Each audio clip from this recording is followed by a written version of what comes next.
प्रधानमंत्री नरेंद्र मोदी जब लाखों लोगों की उपस्थिति में 22 जनवरी को प्रभु श्री राम की मूर्ति की प्राण प्रतिष्ठा करेंगे तो इस दिन भारत ही नहीं पूरे विश्व के इतिहास में एक नया अध्याय जुड़ेगा। देश की इस ऐतिहासिक उपलब्धि के साथ सौभाग्य से पालमपुर का नाम भी जुड़ने जा रहा है। गौरतलब है कि राम मंदिर के निर्माण का प्रस्ताव भाजपा ने 34 साल पहले सन 1989 में पालमपुर में आयोजित राष्ट्रीय कार्य समिति की बैठक में पारित किया था। पालमपुर में हुई इस बैठक की जिम्मेदारी तत्कालीन मुख्यमंत्री शांता कुमार को दी गई थी। पूर्व मुख्यमंत्री शांता कुमार का कहना है कि उस साल भाजपा ने आम चुनाव में राम मंदिर के निर्माण को पहली बार अपने चुनावी घोषणा पत्र में शामिल किया था।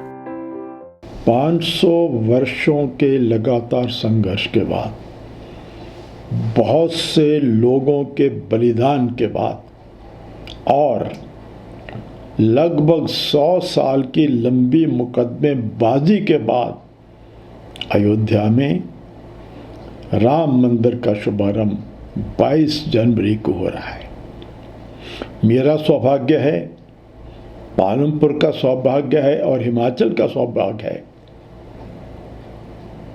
कि उस इतिहास के साथ पालमपुर का नाम भी अमर हो गया है।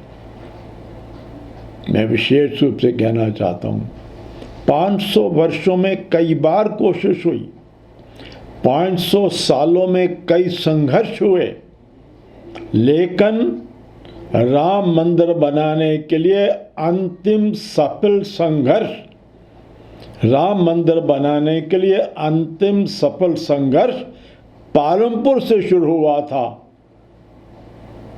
पालमपुर से शुरू हुआ था और मेरा सौभाग्य है मैं उस संघर्ष का चश्मदीद हूं।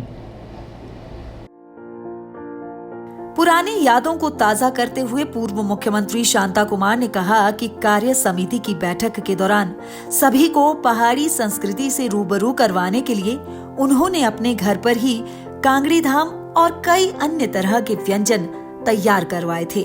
मेरा सौभाग्य था कि मेरे घर के आंगन में पूरे भारत के सभी नेता, अटल बिहारी वाजपेयी जी, आडवाणी जी, विजय राजे सिंधिया जी नीचे धरती पर पंक्तियों में बैठे थे और कांगड़ी धाम का आनंद सबने लिया।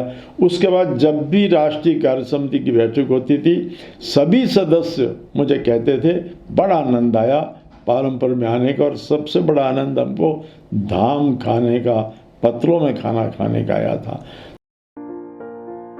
उन्होंने कहा कि 6 दिसंबर 1992 को जब बाबरी मस्जिद का ढांचा गिराया गया तो केंद्र सरकार ने देश के अलग अलग राज्यों में चल रही भाजपा सरकारों पर गाज गिरानी शुरू कर दी थी। उन्होंने बताया कि प्रदेश में भी उनकी अगुवाई में गठित भाजपा सरकार अपना कार्यकाल पूरा नहीं कर पाई थी और 15 दिसंबर 1992 को उनकी सरकार को बर्खास्त किया गया था। कि राम मंदिर के उत्साह के कारण हमारी सरकार बनी और राम मंदिर का प्रस्ताव यहाँ पास हुआ, उसके बाद हमारी सरकार बनी।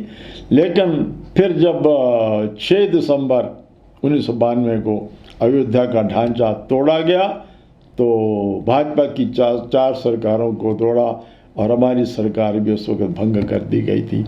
तो राम मंदिर के कारण हमारी सरकार बनी और राम मंदिर के कारण हमारी सरकार गिराई गई। कोई चिंता नहीं है, राम मंदिर बन रहा है, इसका बड़ा आनंद हम सबको। पूर्व मुख्यमंत्री शांता कुमार ने बताया कि इस समय पूरा विश्व राममय हो रहा है। देश के साथ साथ प्रदेश को भी उस ऐतिहासिक पल की प्रतीक्षा है जब राम लला अयोध्या विराजेंगे। तो राम भारत के राष्ट्र पुरुष भी है, भारत के युग पुरुष भी है, भारत के आध्यात्मिक पुरुष भी है। ये देश का बहुत बड़ा सौभाग्य है। भारतीय नहीं, विश्व इतिहास की बहुत बड़ी घटना 22 तारीख को घट रही है जब प्रभु राम का मंदिर अयोध्या में बन जाएगा। शांता कुमार ने लोगों को संदेश देते हुए कहा कि राम भारतवर्ष के आध्यात्मिक पुरुष प्रतीक ही नहीं बल्कि युग पुरुष भी है। उन्होंने कहा कि ये देश का सौभाग्य है कि करीब 500 साल के लंबे संघर्ष के बाद 22 जनवरी को भगवान राम अपने घर वापस लौटेंगे। डीडी न्यूज के लिए पालमपुर से संजीव राणा की रिपोर्ट।